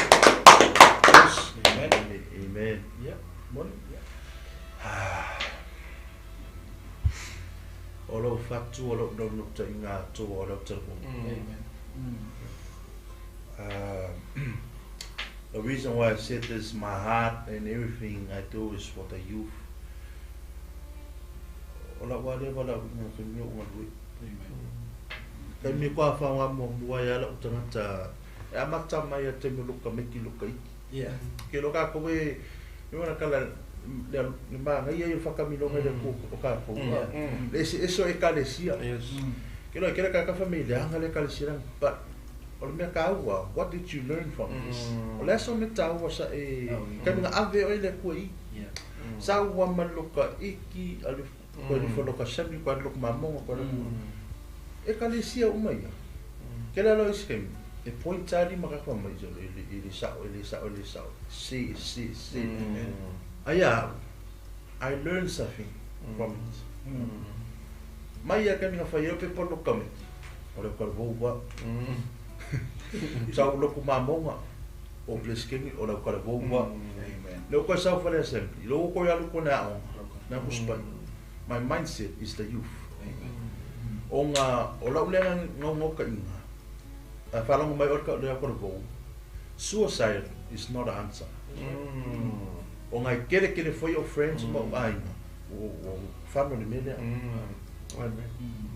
O nga Ola ko vo ka ni ole kusa ma ka ko ka ula ka ko la ko vo le sa un lua fe sa mo iuma e isi o mo ole ka si vai la no ngai dalo e mo ia ka po e ia le ka le pipi mai ya va le ko la kala asasa o ma ko ya sola o ke kon popo ya ko solo me fa ali solo kala mo ia al ka vo la ka ni just a word. Pe opua. Sielo pa basi. Piu lor kamiki, per fai ngale wall for ngale sima. La kula oma. Pe sa mo per con le calci, sa de calci. Ele ya ya mula my friends. Ko piu. La kula oma, ko fa so ki friends. Ula my friends. So ele ala mo sielo foi que ko fak ngalunga. Yeah. After he built that Saulo la ia marfili ki Apollo. Pusi ei. O le oti, o le tata. And focus on la ia mindset that ko go. But Jesus is right there. Amen. He's in your room. Don't worry, don't sound ngole your social media platform. Okay, the phone. Yeah, push pa ia. But you can't just turn to it. But ko ia le ngora kana le upole tua. Mas se kana bo wae ki kilo push pa ia pe ka. But prayer. Talo. That is the power. la ko o la kala kai mi sau fanga bring sali li so kom kele foi ai no sa mo foi sa no kele ka mo a yaf ka mo ngi ai sa mo ke do yo so ska ka yo i lowest e ka kalo lo o lo ka kalo nga le sa ka le mai if you don't believe o lo fa ko ko lo ka kalo pespe ko lo pe fau ke fa ya ke e lo ka mi re ka ni me ko is for the future e mo no kalo sa obli lo o ka ni de ko lo ka o le kai ni ngo sa pero ngala kala fone no ko ya e no mo e ke le lo mo lunga ko ya e inga we ke kilo mai ku le kai mi la mo ku lu o ko kilo mo fa wow so va pe o ri ka ni me ko e ke I came from the Wenga, so King I, no walk on Wenga, the one in April. I was like, yes, I can't really pull up a canoe so that we got me low in. Amen. See, God rescue from where you are. The wing of Kala says, I will say about Coscoso. So we saw Mosa Sulo E. There was a friends here, Jordan, no, Philo, no cheese. So, I will look for me careful. Oh, yeah, because I will look for of Kimo. Man, wait, one of Puyo Pena,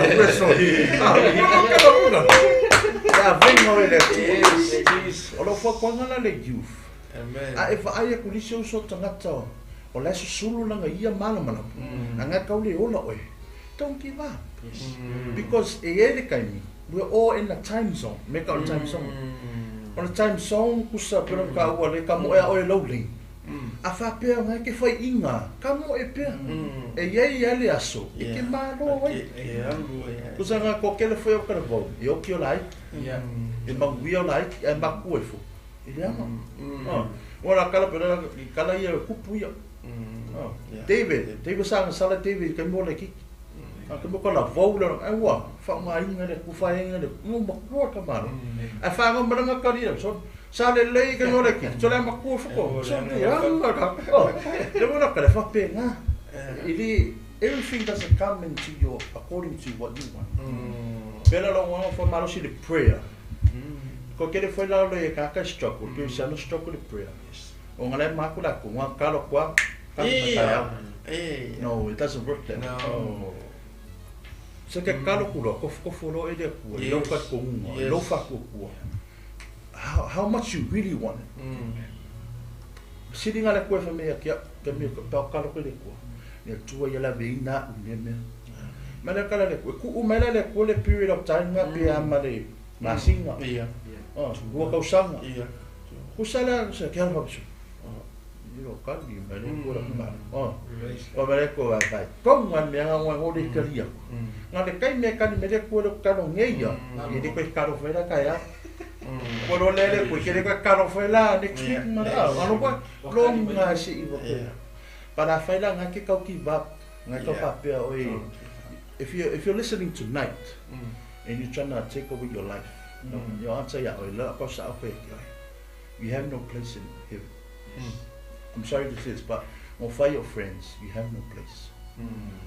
Matua, they want to start along why you wow for your experience your maku. Ele amaka mai kon fa sa ole kala ko mo environment ko no anu. Ke oi punga ko mo sefi. Mai ho fa ai lo fa.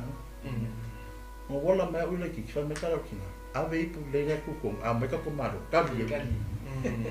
Mai ipu ba ko isi e ko re ko ia pa u no no. Okay. Ai au mai lo la maro. E ko aunga. Po ngai antis maranga mai. Oh, ko ngai fa pio. Mai po le concept. Le wala kala. Olo fa no. Oh malo. That's your case. It's your case. That is your blessings. Ole me fola ka winga whistle blessing mo. Yes. Faka mana ka ko maku. Le wala ka no. Asa sa ka na ka ma fa ya sola. Ke mo ko ko ro fa si me ai, ke ro fa si fi a fa me ka ka ma. Si makapo. Kwa iloa ye me ke me fa lo fa. Le wo fa lo fa. Fai lo fingi. Au le so fingi. O le olanga le o fai lo fingi. I start to see him. Ya ma aku le kudu fai ko e kang mo mua kang. Ro kala. Avelo fanga o Sunday school. Yeah. Just ola se me amuria ka ko. Ro ye social media. Maka. Yes. Si, kira ka fa me la social media. But my fault, I believe it's not bad. What I said is because if you use it to spread the gospel, that is the fastest way to spread the gospel is social media. Better tonight. There might be thousands out there watching right now. That's right. Amen. Share kulola iyo. Ola ko isa nga masa mo sa wa. Social media nga. Ele pe wasola sa ang sa pakingai ko inga mo ko wa asa sa ka wasa man. Kasi online mo conversa, yung ka ngaka conversa. Afala mo nung media mafalo ina for nias. No nga fala sira ko ka audition so me sier fi out of shot. Al kay milangi. Maka balfan. Ocho, pastor wala mo. Masin di. Kau le sa fo no. Arang fa fa, pastor ke ma. Ay ma pastor baka ko wala. You know, people say that social media is killing the youth. To me, you have the key. Yeah. Amen. Kaya all for it to use it wisely. You know, youth. You are so important. Amen. Praise God. For kaya lady, for medical, say for our youth. You are so important. Oe, if I had mako man, benga ko fel tini. Yaswasa. Hallelujah. Kelo e masanga fa so mo so fa pera. Ele kan mo sai de ko le Genesis. And the Spirit told me that there is a number one sin in the world. Elang sala o silia nga lang the world. O fisilia lo e fa pera. What is it? Afa mai le la nga ki kilo la korbo. Ki kilo la korbo ni ndo o le lang. Yes. O fa ko lo. Ese ngoi. Pa suka ngaka. Muli lua fe ka ang. Ka ka me o manga. Maka le that is not the sin. O le sin number one na lo ye temingi lo wa fia o mai ka fa ngau o the youth. Ka ka umana no sa mo so se me vai. O fefe fai le medele. Ai le fefe fai medele. Da bunga ro kala I just saw angale maliu ka mikila one of my cousins tolo. Dengan mali maskali dengan the one that got stabbed in the chest. Angale mali wo kile lor kasing ingo fa me o suma no kasing ka ko da kali ko. E mo kala him himself. Wo fefe fa me sa ola walk away. Parwa he did the wrong thing, walk up. O foi la kami ke kuma ngai fi. Wo fefe fa me sa put the knife away and walk away. Parwa he put the knife and he will fall. Lela ko sala more kaingi, but it's too late. Pero fact ngai already key. Yeah. You have that key. Because why? Because you already had the authority. Ele la ko ka wa ngau lo bola mo. You have that authority. It's already in you. Amen. Hallelujah. Ai manu malo ngile ye. Oh, isen man.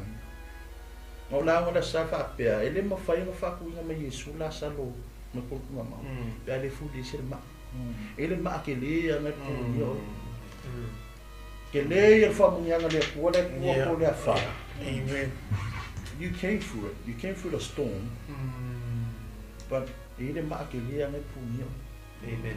So, on the fight, we do it together. You roll that stone away. The moment you roll away and you allow God said, now you've done your job, let me do mine.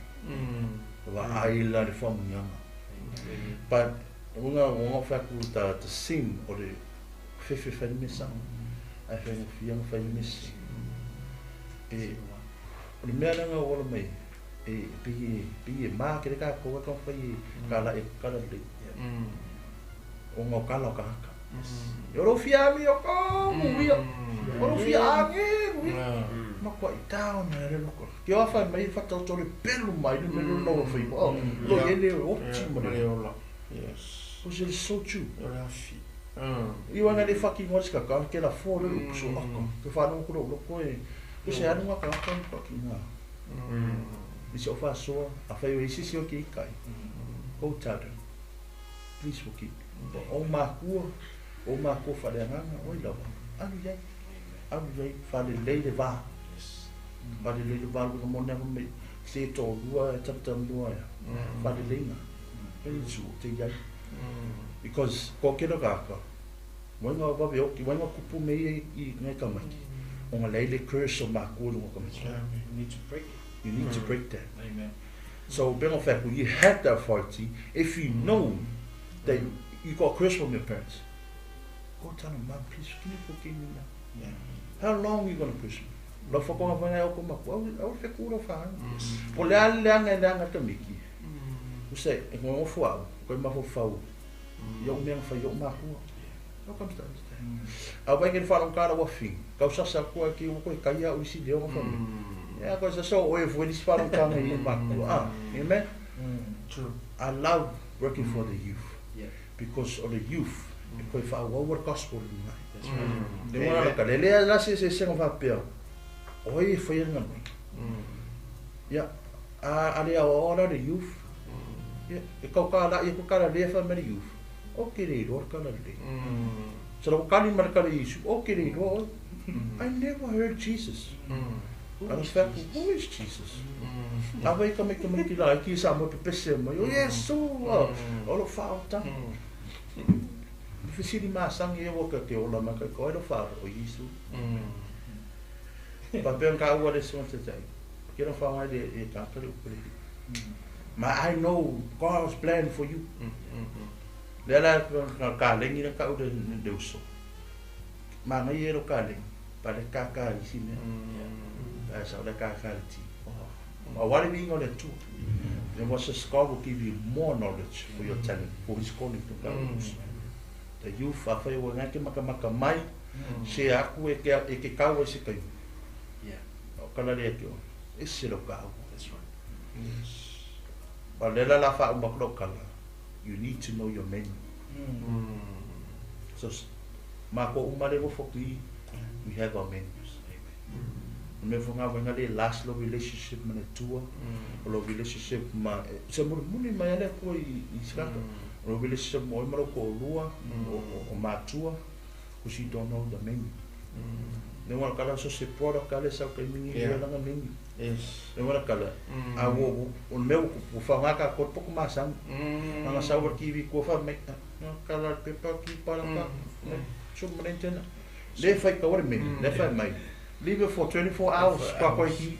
Me ale me ga la pa fa beto. Di anga yo TV o de. O we house so Le nga friend me. yes, no fe ka ro la I me si uso ka la ka fa ka TV. Me so uso ke ro ki fa ka kwa le anga ba ko. Fa ma singa le anga TV. Asia ki di fe ka o le me. Me fa ga ke e nga di like. Ah. You know, pregnancy. If you're listening, please, marriage before pregnant. Don't do the same mistake I did. Or not kala, because you don't read the menu. Like a lower make a call. I like a fire yourself. Like a lower menu call. Amen. Before that, I want my year and to name my for. You have your menu. A fire on menu, I came in or look for more. Can't want a vasi pen of fact. I already keep. So well on the front. Can't I vasis? I could see it. Fair fine. Basi ese kusele no forma Orlando. Basi kusele Papua. Well, so many stories here. Look how long na ku Yesu e ka mululo ku vai Peter wale la nga fa mai. O la fa mai. Is ke le mululo vai. Ma ka Yesu ai au le mululo e le so te patasi. You have that for it. Ava pero muy. Nka po mo ka kwa le angar muy agora que mu. Kau ku fo ku. A Papua. Fa magos. A fa pelo fa vai ku fa magos. Kada ngua ma fenga nga ko ko fen ku. Fa magos. Asia. Que le yo wala uma. So when from on here to not just the youth, our parents, our spiritual parents of the Ecclesia. We love you and thank you for watching. God bless you all. From here to here to Men shalom. Ele o singa le o ngale au so no le o na ko ele. Amen. A fa ma lo sima ya e lo to le mele. Upu ye. o le mea sao ma le mele nei o lau fotua fai le mea sao ai tu le mele nei o le le tu fai le mea sao o le mea e sao le ngalo le tu ai tu le mele nei a wa le mele nei o na mea la vai ia tangata ai le ia ia tu ya o le sto fa ia fai le mea sao ai tu le mele nei Ele o mele mai sa. Ele o mele mai sa. Langa ngale le me nga fai e sau. Fa ko mai ma mo yo se kaula. Ai le sa o mo finga no le tu. Ma no fa tai. Ya. Vi ele ri ni fi ma pe de ka ku mai ni le ka bon. Sa mo e pe o sa mo fo il peno ni fi. E ta wo yo nei ka to fa na fo tra mo. Ole mele pi wo ka o. Pi ole lu wa ka o le fa ko o kungu e kale si o ko le ma ia ngai o kalbo o faia ka ma ko me o ia o ka maki kalbo ole e fui puma o ole a wang o is fa la nga ka singa me fa ngai ala ko pokalami you know a fa la un fa ngai ala ko soninga e motivate ila ko leaders for the future ia ka ko fa uma ka ko ma ko o pasiavo ia ka ila ma se o pensero ai pasila ko la kalbo kula e o iwa ke ba ai ku e logo a makanga ku mai la ko ia ngai lo nga ka singa me e le ko va mo ma winga yo mo sa mo you know e ko ye sa mo a lo ku la o ke ya ke lo sa mo e le kai ku mo sa va mo ngai o kala vo le fa kai ngai si o va yo ma kai ngai si ka le si ya lo lo fa na ya na to kai young leaders for the youth e ka iam fa so ngi youth flight bolu manga i ko mo le ka le si ai nga ko le ora ta winga mo le ho fa ia ma pio le fo la ko la porque si den ka u fe la u so mi ka si le me fo e fa i fo ia ngo o kala bo ia wala u puale la u vi lo ai lo ala uma me o luma na i ne yo le ka si ole tu ia fa ia vale si como que mo fa ia ko chule le i avea e se me ngalu ai ala le fa pele ma na ka ma ki o le luma na i ne yo le ka si ale tu ia ala me na ka ma Dad, mako yung sa fanga o wala avale lang o le ama ia ma ko ka ko ngi ia fai ngi ka le pelo ia yu ia yang u pe ka ma ki fai fe au ma fai ku pelo ku ai o pe ka ko fai ma o le silamia e ka ko ku ova moa iso la ko opinions o la ku la mona e fa so amen so and plus ia o fo ila uso o fo ila fanga o lo fai ko ai ala kala o mai e mi se ngai la ku ngurni e se mane mea le nga skolingi me ka ko pe sa me ma ofisa ka ko sa mo pe pa i pe kau i e nga pa wale mea kangia ma ko kangia ya ko fasinga e onai ke agree yes ngai la me se sa fa o ngai a pala ia o ko la fono e sa o ai ke ro la pe ma ko fa ko ula e le and pray and pray ke lo le si so lo ka ni e wa ka umo wo le lo ko por a for valu le iva ai a fangu la ka ma le ka ya ke a ma ka fangu le fiku le a for fiku kilo bon a ke i vola lunga e fe mai o ka no shoes to wear ke no se vai ele se ofu la kalva ba ka ngol ese ka vale ma o ma ko fali e la le se fi be ka officer bo so va vele kulo mal mele waya pe ra ko pi ka sia le uru ala puro fole la we se ru mo la fa ai fa manga ma ka kivi fa pe par ka abu ka o le ma ka po fe abu maria wo wa pe de ro ke lo the Holy Spirit hey, did I treat you like that when you were a stupid idiot? Kero ako ko le la lo me. Awal lo kero la o ke try. Oh, it's peaceful in my heart. Yes. Ya le fue ma ko fu kilo peso. Le fue nga do la ka sa fe me. So they picture wa si le kulo ke lo me fai e lo como konga ma o fus ia e era so ko pasa sai la lo kama ai ame le upu ke ya lo me sa o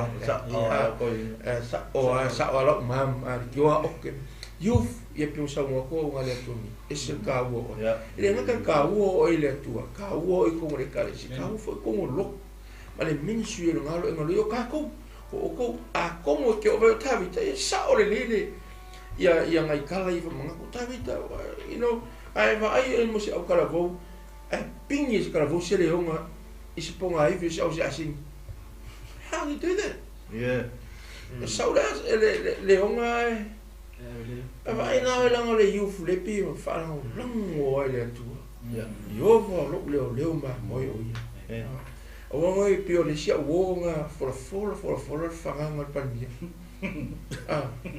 o nga va lo le pe am 6 months I will never see my friend ever one day I think la friend yang mo kwa top la lang ya go la fanga la friend yang pania ai ki o ko e mo nga menga 6 months solo va pedi mo kam fa pe fermela solo me solo mo ka malo ma mi ke pa fa pea por ase pom la pe pa na kam ai mai ka quote ka masala mo tavi o yo volo leo ba wa ko ka pa dia wa mo wal pa mi wale fa ga le pa mi o lo ka vai la lo fa ngo va peso levang for fola wala ni pe la vole for fola fa nga leonga ai la ku ai leon ai ke no ta talo pe so no la or colorful it's a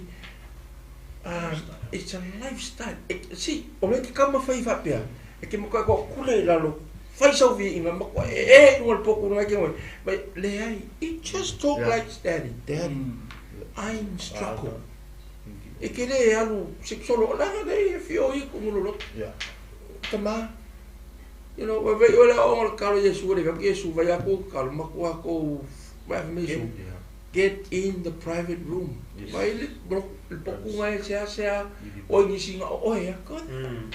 Ale o ke alo fe ni si me ke alo fa ile tu so ngi mai si vai experience ngai so ngai yo ka vo ye no ka youth life fa ka vo se ko ro il so ngi mai lo ko la che so la ngai ru nga la lo e si me ma ka ngo fie lo ke ma vo so nga au so ni lo kunga ko mai sa ye me ka kasi sa ngi mai ai ma pio le ka ko le la ka ko mai lo ia Yesu ke bisu na ki ka ko ia le la nga lu mai Yesu pila ma ko ye ni o ye found ai ka ko ya o mau ke ma mo ka ko uma pio le o la so fa mission mai Yesu no Yesu o dia ke mo ngi lo so fa mai Yesu no ke le go anga fea ka o ke das e open air lo sofa ali feiki simas o le shopping center ia o tara tau me Yesu no kilelo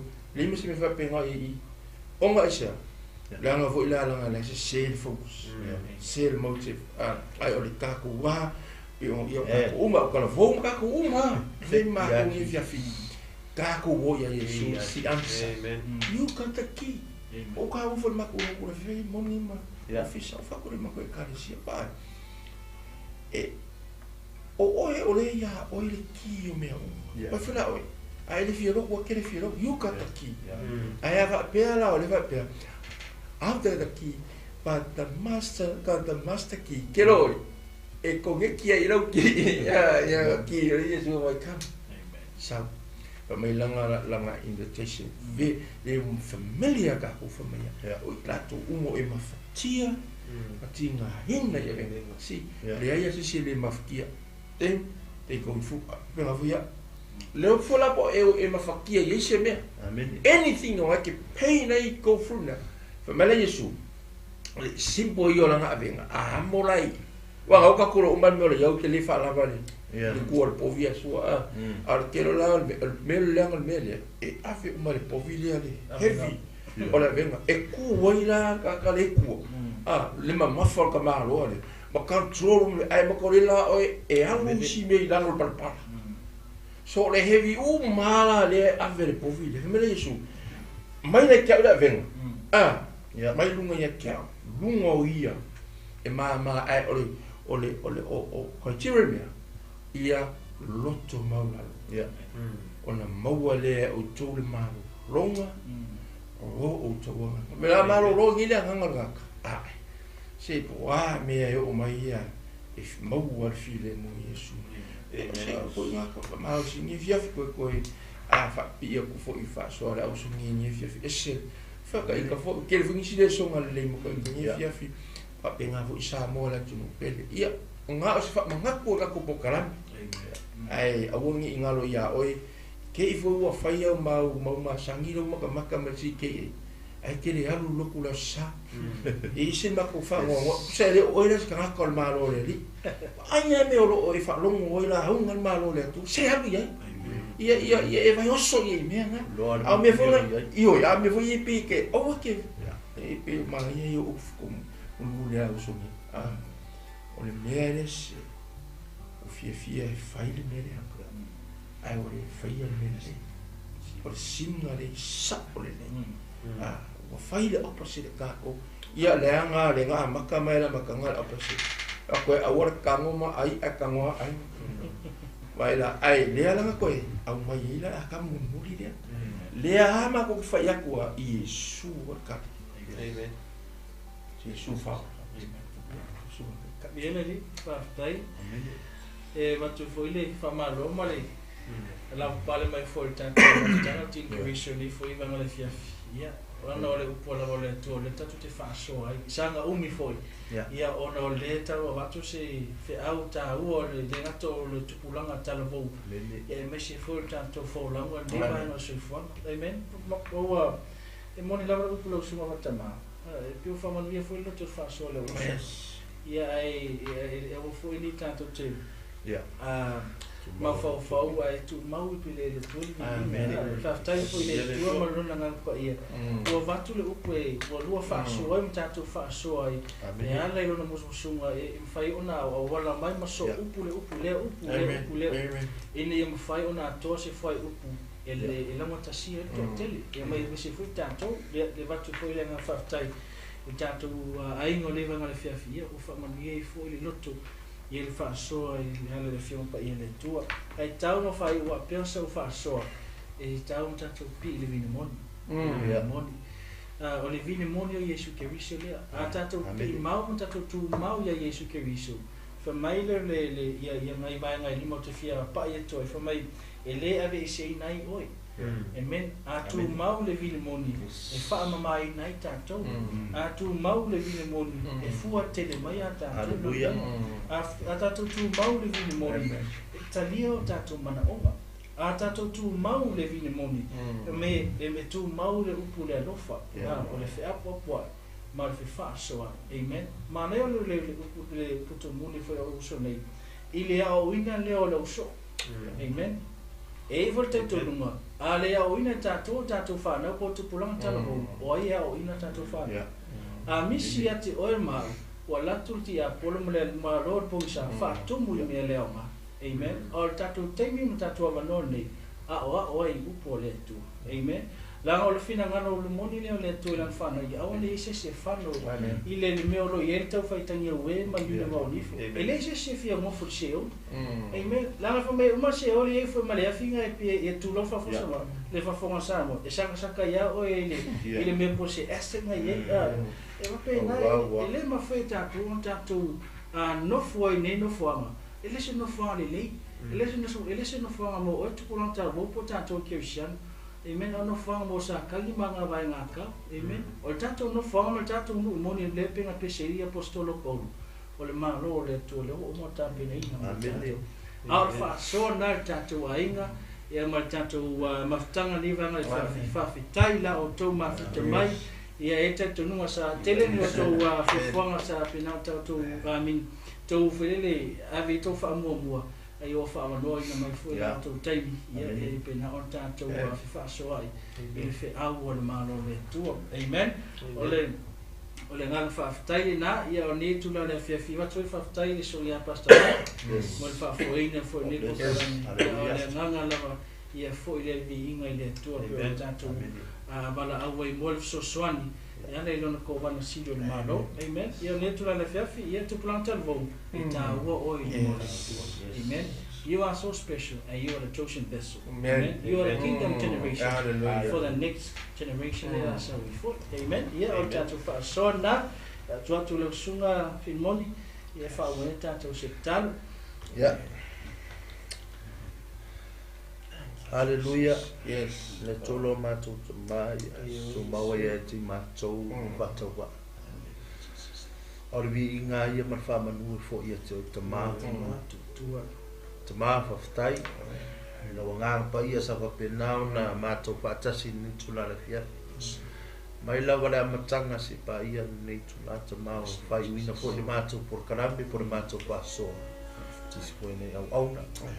Tarton ta maa sa whapenau na whamanuia fo ia nganga.